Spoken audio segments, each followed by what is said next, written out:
Piers Morgan, host of Piers Morgan Uncensored with over 4 million YouTube subscribers, appears to have become a major critic of Israel since October 7th. Some have called him anti-Israeli or even anti-Semitic. To me, it's obvious he's shifted his stance throughout the past 22 months, and he acknowledges this as well, saying he's changed his mind about the legitimacy of Israel's war since he no longer believes its response is proportionate. Perhaps more telling of his now anti-Israeli stance is the fact that the person who changed his mind about Israel is Egyptian comedian Bassem Youssef, whom he interviewed and who himself has expressed clearly anti-Israeli sentiments in the past. My original view was that Israel had fundamental right and duty to defend itself following the October 7th attack, says Piers. But my question from the start was always, what is a proportionate response? To me, what has been happening in recent months, especially since the blockade and the bombardments, has crossed a line. My goal in this video is to address Piers's ongoing claim of disproportionality since the beginning of the war and to try and fortify Israel's stance. I believe the major problem advocates of Israel face when appearing on Piers Morgan's show is that they have to play by biased rules. What are these conversational rules and why are they biased? The guests supporting Israel are desperately trying to prove Israel's morality by showing Piers that Israel is acting according to the moral values he himself holds. But I believe this is a mistake because the values Piers holds are not moral and lack the ability to distinguish between right and wrong, good and evil. I'm willing to give Piers the benefit of the doubt that he simply doesn't understand why Israel, regardless of what he thinks of its current government, is fighting not only its own war, but serves as the spearhead of a fight that, if Israel lost, would reach the shores of Britain itself. Nevertheless, his ignorance at best or his anti-Semitism at worst leads him to view the war in Gaza through a distorted lens. Let me give you an example.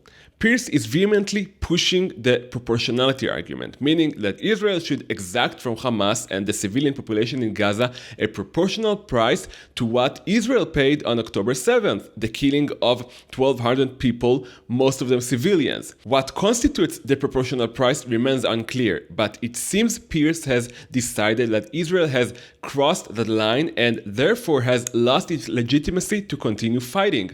The bottom line is that according to Piers, the legitimacy of a war is decided by the cost your enemy pays in proportion to the cost you yourself paid. This is an absolutely ridiculous idea. The purpose of war is and always has been to win, to achieve one's goals. The question of proportionality is only relevant not in the context of the damage the enemy has caused you, but in the context of what is the right amount of force one should apply in proportion to one's goal.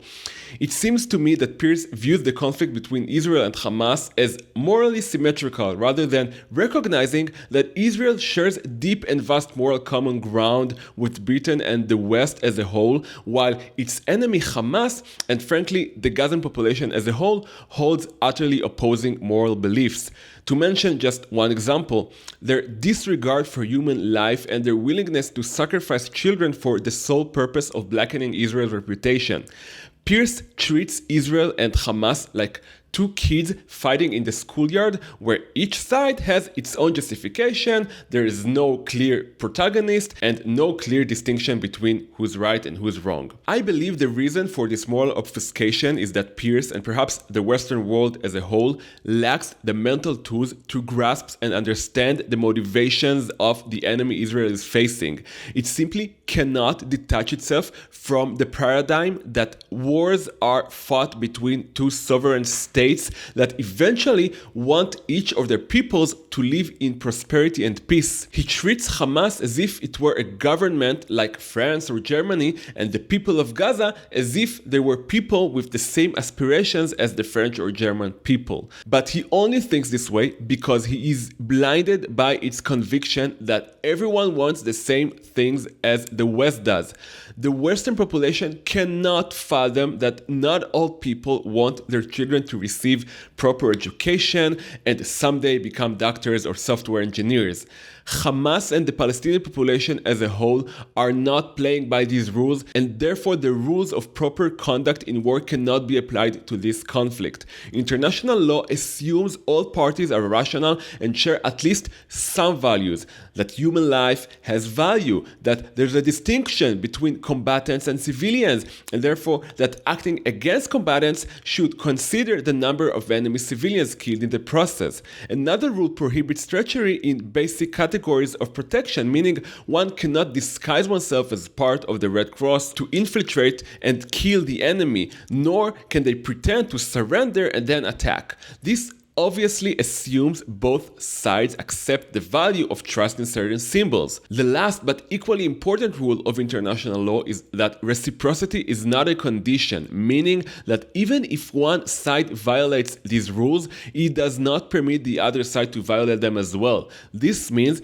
that even when one side directly targets innocent civilians while hiding behind its own civilians, its opponent is still obligated to follow these rules. We'll discuss in a moment how Israel should treat international law, given that Hamas violates practically every one of its principles. But for now, I believe we can at least agree that the reciprocity part, even if we accept that it makes sense, opens a major breach in this law that allows immoral actors to exploit it and use the rules against those who do play by them. I would argue that even if Israel decides to spare Gazan civilians' lives by not shooting at terrorists who embed themselves among them, the morality of sparing these civilians' lives is still questionable if, by not killing the terrorists, innocent lives will be taken, only not Gazans but Israelis who will be victims of the acts these terrorists who were not killed will undoubtedly commit in the near or distant future. So my contention is that these rules are not applicable in the battle Israel is facing. Not only in this particular battle, but in any battle ever fought and won in human history, including by Western democratic states, even in wars between conventional state armies, let alone in battles against terrorist groups. Napoleon, for example, while fighting under the French Republic, used tactics such as scorched earth policies and sieges on cities with limited regard for civilian welfare, actions that prioritize decisive victory over limiting civilian suffering. Napoleon's eventual defeat by the Seventh Coalition, led by the British and Prussian armies, was achieved not through restraint, but because they themselves did not play by these rules. Later in World War I, the Allies, again led by Great Britain, imposed a naval blockade that restricted all maritime supplies to the Central Powers, including food supplies. This led to widespread starvation in Germany, contributing to a conservative estimate of 424,000 civilian deaths.